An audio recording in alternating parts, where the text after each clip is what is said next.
So hello everyone, कैसे हो आप लोग। स्वागत है आपका इस डीजी ज्ञान के ट्रेनिंग सीरीज के लेक्चर नंबर 2 में, जिसमें कि हम बात करने वाले हैं टाइपोग्राफी के बारे में। टाइपोग्राफी क्या होती है? टाइपोग्राफी एक फॉन्ट्स की स्टडी है, राइट। आप कैसे इंटरैक्टिव एंड अट्रैक्टिव फॉन्ट्स का यूज करके अपने डिजाइन्स को अट्रैक्टिव एंड रीडेबल बना सकते हो, हम टाइपोग्राफी कहते हैं। पर बात करने से पहले मैं आपको कुछ शो करना चाहूंगा। तो आप सबसे पहले सर्च बार पर आइए। तो यहाँ पर आने के बाद आप यहाँ पर कुछ चीज कॉमन देख पा रहे हैं कि इन्होंने जो फॉन्ट इस वाले डिजाइन में यूज किया है वही फॉन्ट इस वाले डिजाइन में भी यूज किया है। बाकायदा इसमें बोल्ड है, इसमें थोड़ा सा साइज कम है एंड बोल्ड नहीं है। बट यहाँ पर भी देखिए, जो गेट सेट एंड सेल लिखा हुआ है and sale is now live लिखा हुआ है, इसमें सेम फॉन्ट का यूज किया गया है, राइट। तो फॉन्ट सेम तरीके के यूज करो जिससे कि एक प्रोफेशनल लुक आए, जिससे कि आपका लगे कि हाँ ये आपका ही कंटेंट है, राइट। ज्यादा आप अलग अलग फॉन्ट्स को अलग अलग यूज करोगे अपने फॉन्ट में तो वो थोड़ा प्रोफेशनल लुक नहीं देता। बट डोंट वरी, अगर आप एक बिगिनर हो तो आप ऐसा नहीं है कि एक फॉन्ट को लेके ऑब्सेस्ड हो जाओ एंड उसी को यूज करते रहो। ऐसा बिल्कुल भी नहीं करना है स्टार्टिंग में। मैं एक पॉइंट ऑफ टाइम के बाद बता रहा हूँ कि आप जब 20, 25, 30 फॉन्ट्स को यूज कर लो, तब आपको क्या करना है, धीरे धीरे सेपरेट आउट करना है कि हाँ यार मेरे को कुछ ये फॉन्ट्स अच्छे लगते हैं अपने डिजाइन में। एंड फिर धीरे धीरे आप 3 या 4 या 5 फॉन्ट का कलेक्शन बना लो कि हाँ अब मैं इन 4-5 फॉन्ट्स का ही यूज करूंगा अपने डिजाइन्स में, जिससे कि एक प्रोफेशनल लुक आए। बट स्टार्टिंग में आप एक्सप्लोर करने के लिए डिफरेंट फॉन्ट्स यूज करने के लिए किसी भी फॉन्ट्स को यूज कर सकते हो। मैं ऐसा रिकमेंडेशन बिल्कुल भी नहीं दूंगा कि आप शुरुआत में ही 2-4 फॉन्ट्स का यूज करो, उससे आप एक्सप्लोर नहीं कर पाओगे।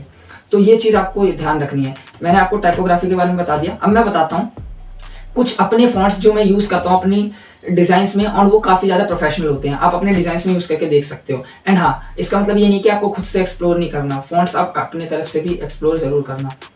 तो सबसे पहले sans serif fonts. Sans serif fonts क्या होते हैं? ये ऐसे फॉन्ट्स हैं जो कि आज के टाइम पे बहुत ज्यादा यूज हो रहे हैं, राइट। तो उसके मैं कुछ एग्जांपल्स आपको बताऊंगा जो कि कैनवा में अवेलेबल है। तो होते क्या है sans serif fonts? Sans serif fonts एक ऐसे फॉन्ट्स होते हैं जो कि इजीली रीडेबल होते हैं एंड प्रोफेशनल लुक देते हैं। So here are the some best font I use for my designs. तो सबसे पहला है मॉन्ट सेरिफ फॉन्ट। ये भी एक सैंस सेरिफ फॉन्ट ही है एंड इसको आप यूज कर सकते हो अपने हेडलाइंस में। एंड बाकायदा मैंने इस पीपीटी में भी उस फॉन्ट को यूज कर रखा है।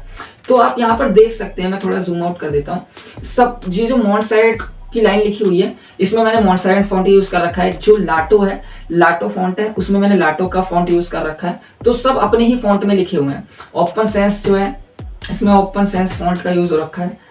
तो सारे फॉन्ट्स में अपने ही फॉन्ट्स यूज हो रखे हैं, तो उसकी कोई दिक्कत नहीं, आप देख सकते हैं। Open sense, Roboto, Poppins, player, display fair, display and Anton.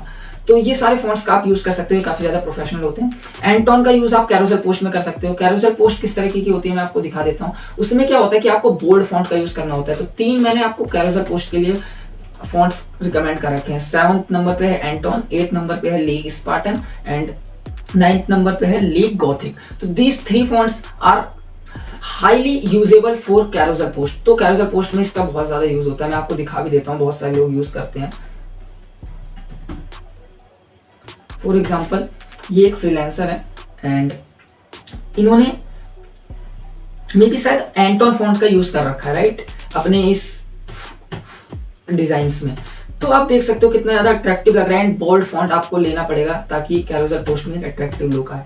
तो ये चीज मैं आपको समझाना चाह रहा हूँ ताकि आपको अपने फॉन्ट्स को लेके काफी ज्यादा प्रोफेशनल रहना है। आप यहाँ पर देख सकते हो इन्होंने एक ही फॉन्ट का यूज कर रखा है अपने ज्यादातर डिजाइन में एंड एक अट्रैक्टिव ब्रांड थीम बना रखी है, जिससे कि ये काफी ज्यादा अच्छा लुक दे रहा है एंड प्रोफेशनल लुक दे रहा है। तो टाइपोग्राफी में आपको इतना ही समझने की जरूरत है अभी के लिए। तो इतना ही टाइपोग्राफी के लिए। अब एक मूल मंत्र है जो मैं आप लोगों के साथ शेयर करना चाहूंगा, खुद से भी ट्राई करो, राइट। खुद से भी एक्सप्लोर करो। जब तक आप खुद से एक्सप्लोर नहीं करोगे नई नई चीजें, आपको पता नहीं चलेगा कि आपके लिए क्या वर्क कर रही है। मे बी मेरे लिए ये फॉन्ट्स वर्क कर रहे हैं एंड अच्छे लग रहे हैं, क्या पता आपको कोई और फॉन्ट्स अच्छे लगते हो। बट हाँ, एक चीज आपको टाइपोग्राफी में हमेशा याद रखनी है कि आपको ऐसे फॉन्ट्स नहीं ले लेने हैं जिससे कि वो काफी ज्यादा रीडेबल ही ना रहे। जैसे अभी मैं आपको दिखाऊं कि ये सारे जो फॉन्ट्स है, फॉर एग्जांपल मैं इसमें अप्लाई करके दिखाता हूँ। अगर आप इस फॉन्ट्स को यूज कर लोगे तो कुछ समझ ही नहीं आएगा। बहुत सारे लोग इतने ज्यादा कर्सिवली फॉन्ट्स को यूज कर लेते हैं, बहुत ज्यादा अजीब लगता है, राइट। तो इतना भी ज्यादा इस तरीके से नहीं क्रिएट कर देना कि मेहंदी जैसा लगे। तो आपको ये चीज़ें हमेशा ध्यान में रखनी है। ऐसा नहीं कि वो पढ़ने में बहुत ज़्यादा दिक्कत कर रहे हो, क्योंकि इन दी एंड लोगों को फर्क नहीं पड़ता कि आप क्या डिज़ाइन कर रहे हो। वो आपको दिखने में काफ़ी ज़्यादा अट्रैक्टिव एंड कर्सिवली लग सकता है, बट लोगों का अटेंशन स्पैन कितना है, 2 से 3 सेकंड। तो इतना ईजी टू रीडेबल बनाओ जिससे कि लोग ईजिली 2-3 सेकंड में उसको कैच कर पाए। समझ पा रहे हो चीज़ों को? Stay tune for next lecture. See you, have a great day, bye bye, take care.